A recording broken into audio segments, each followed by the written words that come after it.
know. Maybe it's more, but we can only see 3 people. We see a team that looks like it has Alucard, looks like it has freaking Eudora, and it looks like it has I can't remember dude's name. I can't remember his name right now, man. I'm too sick. I don't know how I forgot his name. Bowman. There you go, right there, man. All I can remember is the dude that spin around like a ballerina.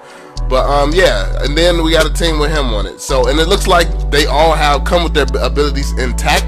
So that's kind of weird because what about the heroes who don't have killing abilities? I wonder how that's going to work out with those heroes. But as you can see, you can use Flicker, you can use a heal spell, so you can use certain spells. Looks like you still get to choose your spells.